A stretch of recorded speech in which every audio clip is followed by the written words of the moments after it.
Good evening there, everybody. What is happening? Hopefully, y'all are having a wonderful day today. So, when it comes down to it, I thought, of course, that I would talk about this little video and the fight card that ended up recently happening this weekend. And the main fight that I actually really wanted to talk about, which is not the main event between that of Jake Paul and Mike Tyson, because I found that match to be, well, in my personal view, not really much to talk about. I thought that the fight was pretty low quality in my personal view, which I didn't really expect much else because I did not really know what form of Mike Tyson I was going to get. And to be honest, it was a little bit hard for me to absolutely predict who was going to win that fight because I knew that Jake Paul, of course, was going to come in there prepared. And I was not really quite sure if Mike Tyson was going to go in there as the same Mike Tyson that I had seen against Roy Jones Jr. those few years ago. And if that had been the same Mike Tyson, I probably would have predicted Mike Tyson to win. But of course, with recent, recent events, with apparently Mike Tyson having certain health issues, and of course him even being a few years older, and I'm not really quite sure if he trained quite as hard for this fight or if he was just taking it for the payday. It was a little bit hard to judge about, really how much Mike Tyson really was going to be into the fight. I was kind of leaning back and forth on who potentially was going to win the fight, and of course, Jake Paul, in my personal view, he pretty much won every single round, if not won every single round against Mike Tyson, in my personal view. To be quite honest with you, I'm not really sure if Mike Tyson won any single round within that fight. But the fight that I really do want to talk about here is that of the rematch between that of Katie Taylor and Amanda Serrano. And the reason why I wanted to talk about this is because, of course, Katie Taylor ended up winning by, I believe, that of unanimous decision in a very, very slim margin. I believe that all three judges scored it 95 to 94. And of course, with the point deduction, I believe in round 8, that means that it would have been 6 rounds to 4 for that of Katie Taylor. And of course, a lot of the people that watched this on Netflix, because of course it was live streaming, if you were subscribed to that of Netflix for the Mike Tyson versus Jake Paul card. And of course, this was the co-main event. Of course, a lot of people called this a quote-unquote robbery, just like they called the first fight between Katie Taylor and Amanda Serrano robbery. And just in my personal view, just like I said with that of Artur Beterbiev and Dimitri Bivol, when a certain amount of people claim that that fight was a quote-unquote robbery, do I believe that this fight was a quote-unquote robbery? No, personally, I do not. I do not believe that this was a quote-unquote robbery. And let me personally tell you this. Who did I personally score the fight for? I personally scored the fight for that of Katie Taylor. And I know that a certain amount of people would disagree. They'll say, how could you say that? Blah, blah, blah, all this sort of stuff. Katie Taylor, in my personal view, when you talk about who was landing the more impactful punches, especially to that of the face, I think that Katie Taylor was especially landing the more impactful shots to that of the face. And to be honest with you, I really don't even think that it was that close. Now, I think that this was a very competitive fight and a very close fight. But what this fight really reminded me of is that this fight reminded me a lot of the Sugar Ray Leonard versus Marvin Hagler type of fight, or the Lucas Matisse versus Ruslan Provodnikov type of fight. So where a lot of people, if you ask people from the 80s, that ended up watching that fight, the Sugar Ray Leonard versus Marvin Hagler type of fight, because a lot of people had a problem with that of Sugar Ray Leonard because he was looked at as the quote-unquote golden boy, and he was a guy that kind of rubbed people the wrong way. And on top of that, Marvin Hagler was the come forward fighter within that fight. If you ask a certain amount of people, including my father, before they ended up rewatching that fight, they would claim that Marvin Hagler clearly should have won that fight and that he got robbed. You'll ask many people from that time, and they'll say that Marvin Hagler clearly got robbed within that fight. And then overall, me and my father, we sat down one day, we watched that fight, and we clearly seen that Sugar Ray Leonard deserved to win that fight. And the reason why he deserved to win that fight is because, especially when you talk about the more impactful shots landed, especially to the face, it was out of Sugar Ray Leonard. And it was pretty apparent. It just is what it is. And Lucas Matisse versus Ruslan Provodnikov, which was a championship level fight that happened, I believe, several years ago. Now, many people, of course, also claim that that fight could have been a quote-unquote draw or was a quote-unquote robbery, and that it could have went to Ruslan Provodnikov. But if you really know how to score a boxing fight, Lucas Matisse, even though he was on the back foot within that fight, he was mainly the one that was landing the more impactful punches and the one that clearly had the better boxing generalship and the ring generalship, and of course was landing the more impactful blows. Now, when you talk about this fight, this was a very competitive fight, and I don't think that Katie Taylor is quite the same fighter as what she used to be. she is getting up there a little bit in terms of the age. But just in my personal view, I thought that Katie Taylor landed the more impactful blows, especially to the face. Now, Amanda Serrano was still doing some very good work. She was throwing a lot of punches that in my view were being blocked or weren't clearly landing. But, she was throwing, of course, the more punches. But when you talk about the rules of boxing and when you talk about who was landing the more impactful blows, Katie Taylor, in my personal view, was landing the more impactful blows. And let me state this very, very quickly. This was possibly the worst commentary that I've ever seen, at least especially for a potential boxing fight, for both the main event and also that of the co-main event. Because in my personal view, the scorecards were not correct for either fight. First of all, once again, for the Jake Paul versus Mike Tyson fight, other than maybe the first round, I'm not sure if Mike Tyson won a single round against Jake Paul. I think that I had Jake Paul winning every single round against Mike Tyson because I think I've seen Mike Tyson land about 3 total punches throughout that whole entire fight. I don't know how you have Mike Tyson winning any more than 1 round within that fight when the man basically didn't land any more than 3 punches throughout the whole entire fight. And then when you talk about Katie Taylor versus Amanda Serrano, rewatch that fight. Take a look especially at a lot of the earlier rounds and also that of the last 4 rounds. And take a look at a lot of the left hooks and a lot of the right crosses that Katie Taylor lands that the commentary crew doesn't even mention. So many left hooks end up landing from that of Katie Taylor and a certain amount of right hands. And they don't mention them literally whatsoever. I mean, the way that the commentary crew is acting, you would think that this fight was like David Benavidez when he beat the shit out of Alexander Vosdick or something like that. Like, it was crazy. But anyway, I thought that I would talk about this video because Boxing Ego, of course, he would talk about this. And Boxing Ego, once again, at times, we all know that, in my personal view, he can be a good commentator at times, but he also has certain politics, involved within that of boxing as well. One of those being racial politics. And of course, when you talk about a certain amount of the LDBC in the media's videos, of course, one of the fighters, especially on the women's pound for pound list, that they've always had a little bit of an issue with was that of Katie Taylor because she was being compared to that of Claressa Shields. Now, of course, if you have Claressa Shields as greater than Katie Taylor, who am I to disagree? Because Claressa Shields is a champion in more weight classes. She's also undefeated. And of course, in my view, she's potentially more skilled than that of a Katie Taylor. That being said, though, what I will say is this. It is very particularly interesting how a lot of the LDBC and the media won't really talk about how Claressa Shields really, if we're going to go there, and it's not like women's boxing in totality really has a great amount of competition or has the most skilled fighters on the planet. But at the end of the day, Katie Taylor, at least if we want to talk about it, like at least she's actually fought some guys, or excuse me, fought some girls that can actually box. Like, it's no offense against Claressa Shields, but other than Savannah Marshall, who in my view is a flawed fighter, but relatively dangerous, of course, because of her level of power as a woman boxer, who the fuck has she really ever fought that, in my personal view, is really, really exceptionally skilled? And certain people overall may say, well, she's fought certain guys on the top 10 pound for pound list like Christina Hammer and blah, blah, blah, right? But let's be real. Is Christina Hammer really an exceptionally skilled boxer? And I'm not stating that the boxers that Katie Taylor has necessarily fought have always been exceptionally skilled either. But at the end of the day, at least she's actually fought certain girl boxers that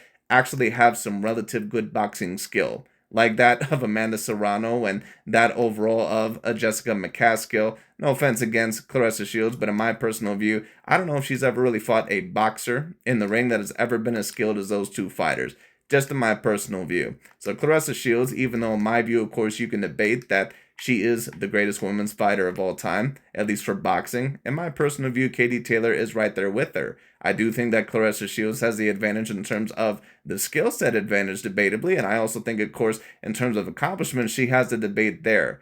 But Claressa Shields, in my personal view, it's almost similar to that of a Terrence Bud Crawford, to where people try to put her in this category to where, she's so far and ahead above everybody else. But it's no offense. It's like, you take a look at her resume and it's like, who the fuck have you really ever fought? I mean, apparently she recently won at the heavyweight division, but it's like, who the fuck even was that fighter? It's like, at least with Katie Taylor, it's like, I recognize Jessica McCaskill and especially Amanda Serrano. But that's a big part of the politics that Boxing Ego and a certain amount of these LDBC and the media guys have against that of a Katie Taylor. And you're going to see that that's a certain amount of the reason as to why Boxing Ego has a little bit of a bias and a prejudice here. But anyways, let's get into it. Let's see what the man has to say. Make no mistake about it, it was a robbery. No, absolutely. Once again, it was not a robbery. Once again, a lot of people do not know what a actual robbery actually is. A robbery, once again, if you want to take a look at an actual robbery, is Manny Pacquiao versus Timothy Bradley, the first fight around. A robbery is what Paul Williams versus Araceli Lara was. That's a robbery. Or Pernell Sweet Pea Whitaker versus Julio Cesar Chavez, Sr. Those fights are robberies. This fight was not a robbery.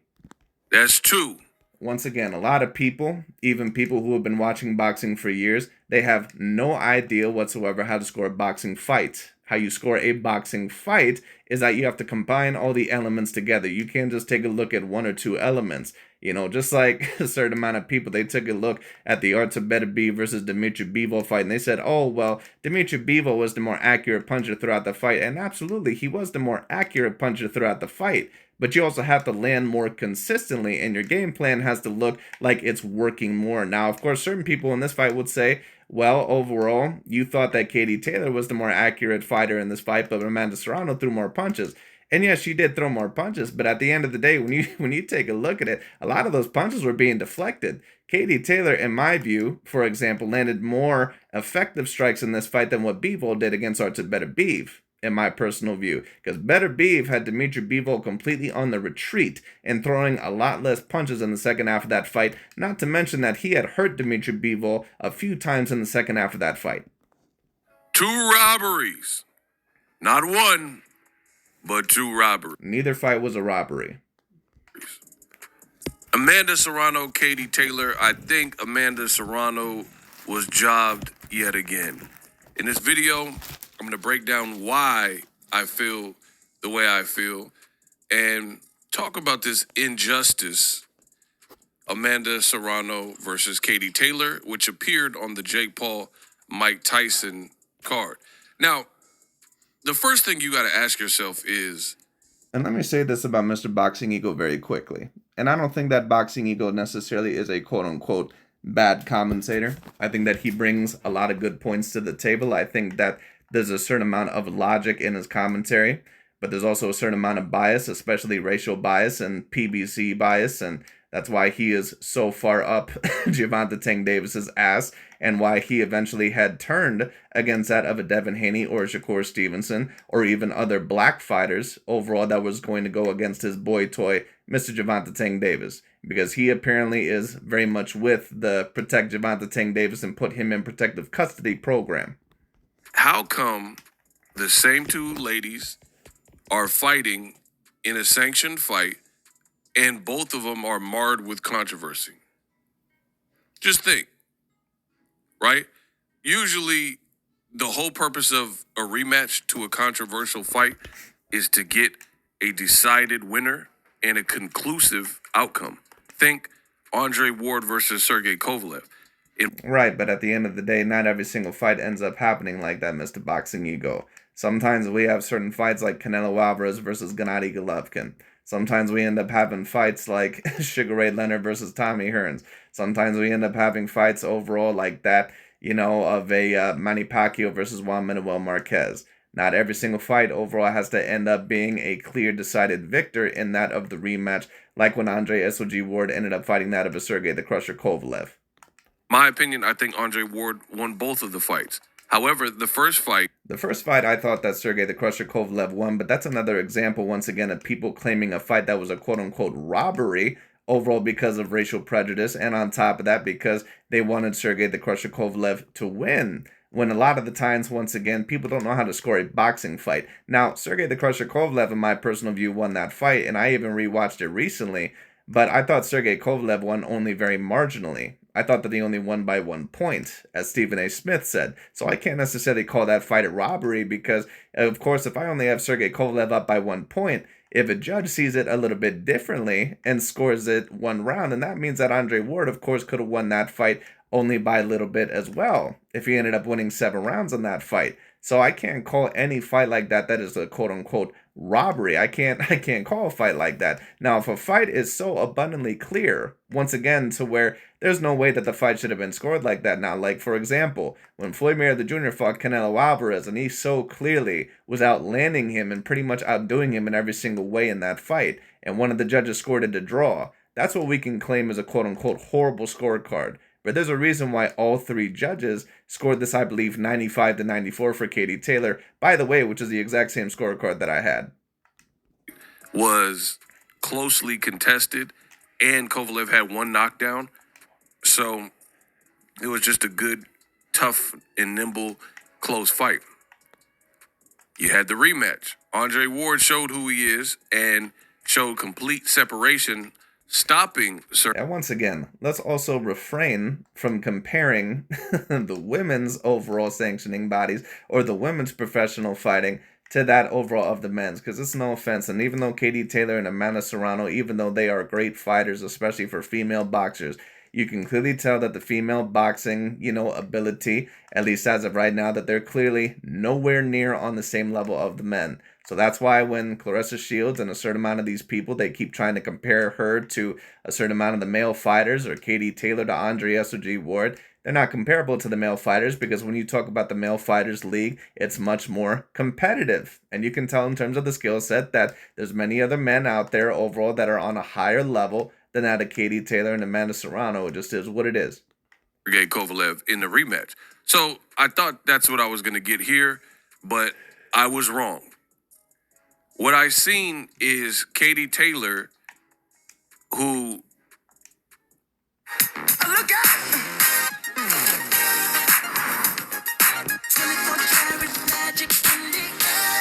Behind all the holiday magic is you. Max, what makes you, you. I just feel has been overrated by old media. And she used her head as a... And of course, Boxing Ego brings up the quote-unquote old media. So what is he really trying to allege there? What he's really trying to allege is that old media, who has a very racialized agenda, that they're trying to push this quote-unquote Caucasian and white girl above certain guys like Claressa Shields, and that her career is a little bit more falsities, overall, than her truly being the great fighter that many people deem her to be. And when you take a look at Boxing Ego after Katie Taylor won that first fight against Amanda Serrano, he was very pissed off, and he was claiming overall that they were trying to force feed this Caucasian champion overall to try to push her over Claressa Shields, and that they were trying to push her over this. So that's a big part of the reason why the LDBC and new media is trying to push this narrative. Battering ram. And now what I will state is this. I do believe that Katie Taylor was using her head a little bit as a battering ram. At times, I think that her head was just in the occupied space of the shoulder, which is sometimes what you're supposed to do. But at the time, she clearly overall was using her head, whether it was, accidental or not. She clearly was using it overall to the point to where a point did have to be deducted. So I do agree with that. This opened up a nasty cut over, and I'm talking about nasty. It looked like a fortune cookie. It was like a whole gash over the eye of Amanda Serrano.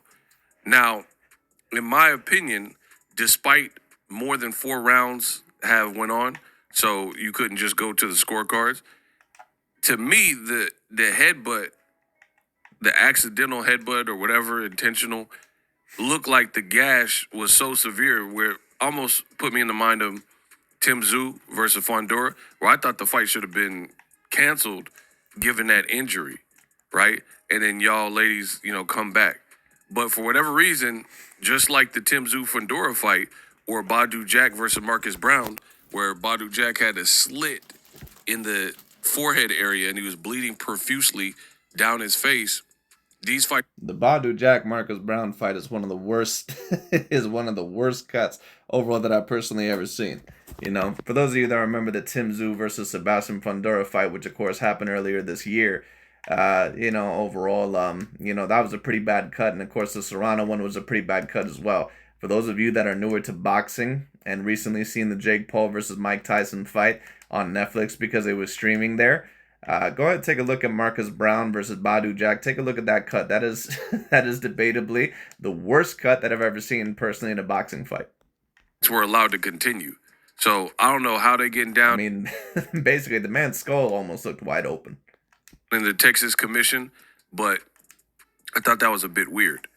So Katie Taylor, she did solid work, like decent work. She was kind of like shoe shining. I didn't see a lot of power from Katie Taylor. Well, Katie Taylor is not the stronger puncher than that of an Amanda Serrano. Amanda Serrano is the stronger puncher, but even if you take a look at it, and you can't always rely on this, but that's why even Katie Taylor, who's a Caucasian fighter, and Caucasian skin usually marks up easier than that of darker skin. That's why when you take a look, even after the match, take a look and see who has bigger mouses under their eyes. It's Amanda Serrano. It's not Katie Taylor, because of Katie Taylor, quiet as kept, with a terrible commentating crew, when it came down to it, Katie Taylor was landing the more effective, powerful blows, at least to the face. Now, if you want to talk about some of the body work maybe that Amanda Serrano was doing, then sure, maybe. And Amanda Serrano, of course, she was getting in little uppercuts here and there, but a lot of those were blocked, at least from what I had seen. So in my personal view, Katie Taylor, in my view, just deserved to win the fight in a very close and competitive fight. Now, if you had Amanda Serrano winning the fight, I can't blame you. But in my personal view, do I think that this was a quote-unquote robbery? No, I don't. But I feel once the cut opened up, I don't know the exact round, but once the gash and the cut opened up on Amanda Serrano, Katie Taylor deliberately was targeting that cut with punches, some, but also with her head. And I did a watch party. You guys can go watch it. So it's live. You're getting my live, honest reaction. And I'm here to tell you everything that I stated in real time and even before the fight for the main event came true. And now you hear more and more people talking about it. So I keep showing my greatness in this sport as an analyst, the best in the business, and it's not even close. If you listen to my watch party, I was breaking it down. Katie Taylor was like, I don't even know if she was a And keep in mind that Katie Taylor has not really been quite the same fighter now for really the past couple of years. She's been getting up there a little bit more in age, and she has clearly slipped a little bit as a fighter. And she still was able to put up a very competitive fight. And in my personal view, and in all the judges' view also, by the way, was just able to pull out this fight. Fighter or a ram. So once again, when you talk about overall, debatably the greatest fighter of this generation, in my personal view, it's between Katie Taylor and that of Claressa Shields. Whoever you want to argue is up to you. Now, the thing is about Claressa Shields, in my personal view, is that even though overall, she definitely has the greater accomplishments of the two, and on top of that, she is, I believe, a champion in more weight classes. The problem is it's just a level of competition for me. And I understand that Christina Hammer at one point in time was ranked top 10 pound per pound, but I mean, let's be real. Christina Hammer, like, come on. Anyone who's seen Christina Hammer box, we all know that girl. She is not no damn elite fighter. It is what it is. Aries, so I'm a ram sign, and that's what she was. She was like using her head and like nudging. And you got to understand, this is obviously a tender, sensitive area if you just got slit open, right? Once again, for people who believe that Claressa Shields is over Katie Taylor, and even debatably, undisputedly, you definitely have an argument, or you have a right for that argument. I don't think that, of course, is delusional per se. I just think that it's a bit closer than what a lot of people are trying to say, just in my personal view, because I think that Katie Taylor, I think that her level of competition was a bit better, just in my personal view. But that being stated, Claressa Shields, in my view, is the more skilled boxer of the two, at least debatably. And on top of that, she definitely is a champion in more weight classes. It was like real, like dirty boxing, dirty tactics, in my opinion. And despite it all, I still thought that Serrano should have won, right?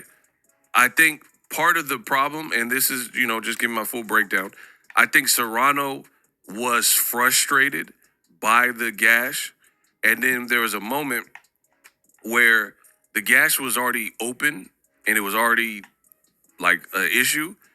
There's a moment, I think Katie Taylor's back was on the rope and she headbutted her again and then threw a punch, like a right hand. And then you see Serrano back up and she's just like she just looked like, man, I can't catch a break with this chick in this head stuff. And, ultimately the referee deducted a point. Listen, some of y'all trying to make my sport of boxing soft, we not having it. Eagles Army, stand up. We got to stand up for something real. People in comment sections on social media, I seen that they were aggy and they felt the type of way that the referee deducted a point. I loved the referee deducting a point. Well, in my personal view, it was needed. Whether Katie Taylor ended up meaning to do it or not, at the end of the day, it was necessary because Katie Taylor, her head was just way too much in the zone. and was causing a little bit too much damage at times to that of Amanda Serrano. So at the end of the day, a point did need to be taken away. Now, the point taken away for holding, or people talking about holding, more than likely that's because a lot of people that don't usually watch boxing or watching this event. At the end of the day, you don't usually get a point deducted for holding unless you're doing it so much to the point to where there's almost no action going on. For example, a fight to where it should have been happening would have been Mike Tyson, I believe, versus, I believe, Bone Crusher Smith. I believe that there was that fight where he was holding Mike Tyson so much and not throwing any punches to the point over to where he was just clearly stalling the fight. I really did. I think he could have continued to warn and maybe even taken a second point because Katie Taylor was really in there using her head as a weapon, especially after a cut had already formed. So I was not mad with the single point deduction. In fact, neither was I, and I thought that it was necessary.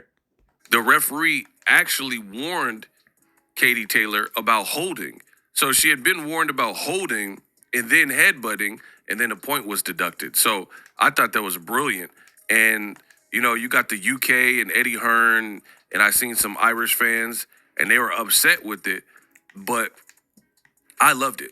Well, the commentating crew, which once again, in my view, did a terrible job, including with Rosie Perez and Roy Jones Jr. and a certain amount of other people as well, some of the Showtime crew as well. And they stated that they also disagreed with the headbutting call because they thought that they both were doing it. But in my personal view, Katie Taylor clearly was more guilty of the headbutts. It just is what it is. Once again, in my personal view, this was one of the worst commentated fights in possible events that I had ever seen. I think the point deduction was definitely fair. It's not that you beat someone. If you beat someone, you beat someone, but beat them on the up and up, that kind of thing. So I didn't really enjoy this fight. I didn't enjoy the card either, and I'll save that talk. I really didn't enjoy the main card that much either. And really, I mean, to be quite honest with you, other than this fight, and actually I did enjoy this fight. I thought that this fight was excellent. I thought that this fight was a potential fight of the year candidate, at least for that of women's boxing.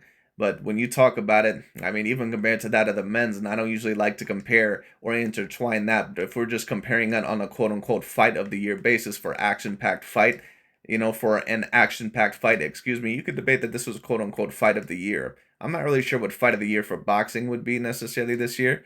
I'd have to kind of see, but this definitely was up there. I mean, maybe for men's it might be Tyson Fury versus Usyk because that was a relatively competitive fight. It wasn't quite as action-packed every single round as what the Amanda Serrano versus Katie Taylor fight was in my personal view, but I mean, it was a pretty good fight. About the main event in a separate video, but this did not live up to what the first fight was, in my opinion. I thought ultimately the first fight had a lot cleaner work. The work was a lot cleaner, and there wasn't somebody with pretty much... I thought that in terms of a strategic and in terms of a technical standpoint that perhaps the first fight was a little bit better. But I thought that in this fight, that at least from an action-packed standpoint, that this fight was a little bit better. So it depends on what you were looking for. Much a nagging injury and things like that. Again, my only criticism for Serrano, she came out more aggressive, which is what I wanted to see, is I think emotionally, she was a little bit too emotionally invested in the cut, and she was angry, and she fought angry. So she did, after that point, continue to have her head as a target. I'm sure her visibility was impacted, and I think she let her emotions take over a little bit, but nonetheless. Well, and on top of that, in a lot of those rounds, she just was outboxed. It just is what it is. And I know that a certain amount of people are going to disagree with me, but once again, rewatch that fight and tell me with a straight face that Amanda Serrano was landing the clearer and more impactful shots to the face throughout some of those early rounds and the last 4 rounds. Tell me that. It just is what it is. At the end of the day, once again, take a look at their face. Katie Taylor, who is a Caucasian. Take a look at the difference, overall with the marks on their face. I still think she... And once again, you can't always judge a fight off of that, but once again, if Amanda Serrano, who clearly landed that much more, overall, and Katie Taylor is a Caucasian, which is skin that marks up, easier, and clearer than that of darker skin, like a Puerto Rican that Amanda Serrano is. How come Amanda Serrano, once again, take a look at that cheek right there? One. And Because according to the fight stats, Amanda Serrano allegedly landed like more than 100 more punches than Katie Taylor. She posted this. I landed 107 more punches. She got a point deducted, and I still lost 95 to 94. Yes, Amanda Serrano, and you deserve to lose that fight because at the end of the day, just like Marvin Hagler bitched about how he potentially got robbed against Sugar Ray Leonard many, many years ago, at the end of the day, Amanda Serrano, you were not landing the more impactful headshots throughout the majority of that fight. Now, you were throwing more within that fight, but you can't just win a fight off of throwing more within a fight when your fighter is landing repeated punches overall to the head. And like I said, half of the punches that Katie Taylor was landing within this fight weren't even mentioned by the commentating crew. It was an awful commentating crew. Absolutely terrible. So once again, it is what it is. Now, if this would have been a Bivol versus Artebedabiev situation, then it would have been something else to where, Katie Taylor would have retreated a little bit more and clearly was not landing that many impactful punches, even though she was more accurate. But this was a little bit different than the Bivol versus Artebedabiev fight because Katie Taylor was landing repeated overall accurate punches to the face. In my Alf, and she's showing the final punch stats. So if you look at it, she threw more, landed more, and had a higher percentage.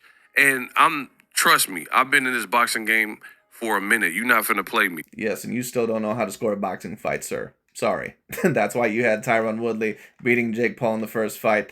That's overall, why you claim that Deontay Wilder ended up getting cheated by that of a Tyson Fury. That's why you claim overall that you think that Amanda Serrano won both of these fights. No offense against you, sir, but a lot of the times, even though I think Ego is a relatively intelligent dude, he lets his prejudice and his bias get in the way. I don't rely solely on CompuBox or punch stats. Neither do I, because a lot of the times CompuBox can be a little bit off. To formulate my opinion, I know the scoring criteria. I know what we're supposed to be looking at, and this is just in addition to what I've already seen. But sometimes these punch stats and CompuBox numbers actually indicate the fight we've seen. So, and in my personal view, this was not the fight that we had seen. Now, I would have to rewatch it, but once again, you can't always rely on marks on a face or on punches because, once again, a certain person can have a great 3 rounds and they can land 100 punches, let's say, within 2 rounds. And then for the rest of the fight, they may only land 100 punches throughout the rest of the 8 or 9 rounds or 10 rounds, however much longer the fight lasts. So you can't always rely on that. And the marks on the face, they may get a few really good punches in on one round, mark up the face, and then not really land shit the rest of the fight. So you can't always rely on both of those things. But in my personal view, once again, Katie Taylor did the more damage, at least to the face. Of course, with the head and the hands. But at the end of the day, I thought that Katie Taylor barely won the fight, in my personal view. I know a lot of people would disagree, but that's what I've personally seen. And I've been scoring boxing fights now for a very long time. Of course, not professionally, but at the end of the day, usually when I end up scoring a boxing fight, the judges end up usually agreeing with my scorecard because I scored this fight exactly the same way as what the judges did. And also for Better B versus that of Dimitri Bivol, even though a lot of people were claiming that Bivol got robbed and all sort of bullshit, I also scored that fight for Artebedabiev every single time that I watched that fight. So it is what it is. But anyways, that pretty much is about it for this video. I'm not really going to go too much further into this because I'm not sure what else Boxing Ego really talks about here. But I just thought that I would talk about that because once again, a lot of people really don't know how to score a boxing fight. And at the end of the day, there's been a lot of fights actually this year to where people want to claim quote-unquote robbery or that this fighter was quote-unquote losing and all this sort of bullshit. And at the end of the day, no, that's not what ended up happening. Like when a lot of people claim that Fury got robbed against Alexander Usyk, no, that's not what happened. Tyson Fury overall, he ended up pretty much giving away the first 3 rounds of that fight. Then he won the next 3 to 4. Then he got very badly hurt, I believe around 7 or round 8. And pretty much lost, some of the latter few rounds. And Usyk ended up pulling out a close fight, in my personal view, probably 7 rounds to 5 or 8 rounds to 4, but still ended up pulling out that fight. And then Better B versus Bivol. Bivol started off very, very well, especially within the first 4 rounds, and he pretty much gave the whole second half of that fight away. Then, of course, when you talk about this fight, in my view, it was back and forth, but I thought that this fight was very reminiscent of Sugar Ray Leonard versus Marvin Hagler, where people took a look at Serrano or Hagler and they said, wow, that fighter's moving forward, they're throwing a decent amount, but they weren't really landing shit. So to the trained eye, to the judges, overall, once again, they were taking a look at the more impactful shots. And Amanda Serrano was landing certain shots, but a lot of the shots were being blocked or were those little pity-pat punches on the inside that really aren't counted as impactful punches. overall to where they're in the exchanges and they have those little slap punches. People don't really count those. When you talk about the more impactful shots, or they count them if they're super duper impactful, but not the little pity pat shots. No, no one really counts those.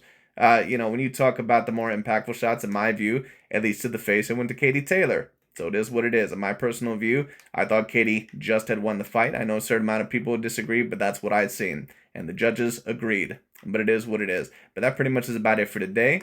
Thank you all so much for watching. I'll talk to y'all later. And we'll see where Katie Taylor and also where Mr. Amanda Serrano go from here.